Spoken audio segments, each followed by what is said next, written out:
Okay, I found this video about mixed race woman who was kidnapped during the colonial era. I mean, sorry, the colonial era. So let's take a look at this. For 60 years, these women have remained silent and hid their suffering from their own families. Known as métis, they are the children of white Belgian settlers and black local women in the Congo when it was still a Belgian colony. Aged just That's really strange because I thought mestiz meant to be native and white. Well, I always thought it was black and white, but then recently people were saying no, to be native and white. But I guess like it's just different depending on the part of the world you're in. 2 or 3 years old, they were torn from their families and sent to a Catholic mission to be cared for by nuns. 5 of them have decided to sue the Belgian state for crimes against humanity.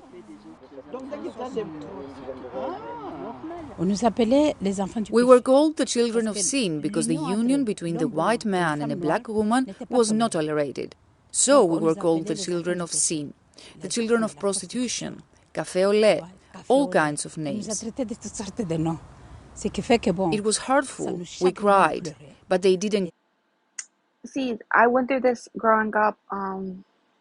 Unfortunately, people in my own family, on my dad's side would call me like an abomination.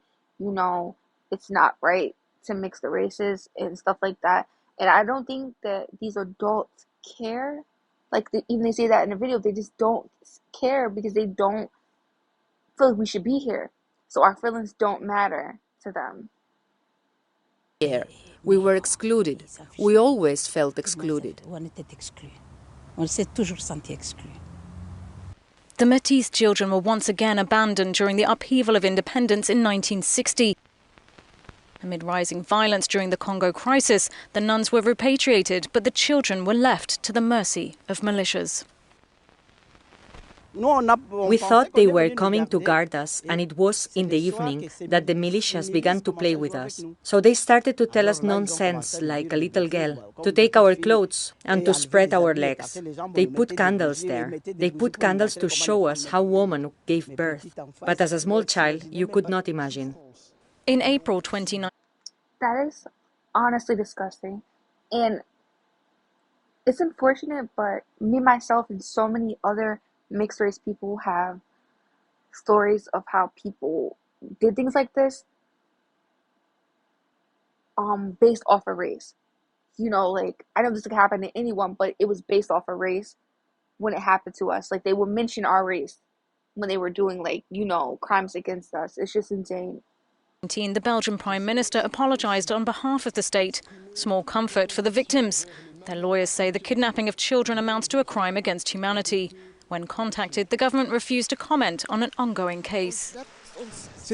This systematic policy was organised by decrees, which was organised by an institution which had been created to manage these abductions and to really remove them from their family life, because they were afraid that they were half white and half black and they could do things that were against the interests of Belgium. So this is really the most vile racial policy there is. These women are now demanding reparations, but they also want the trial in order to recover a part of their identity. These are things that still hurt to this day, which require us to ask for courage to talk about it, especially talking about it to our children.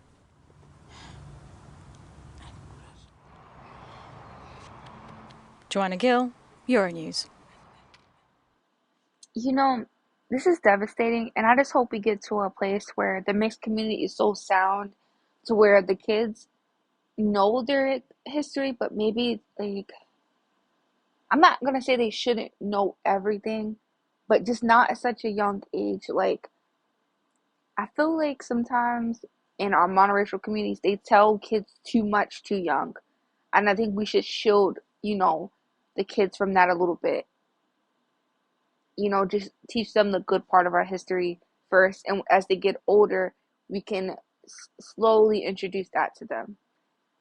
Because it's disgusting the things that have happened to us, even in the 90s and early 2000s, even till today. I just want to protect them from that. But yeah, that's all for this video.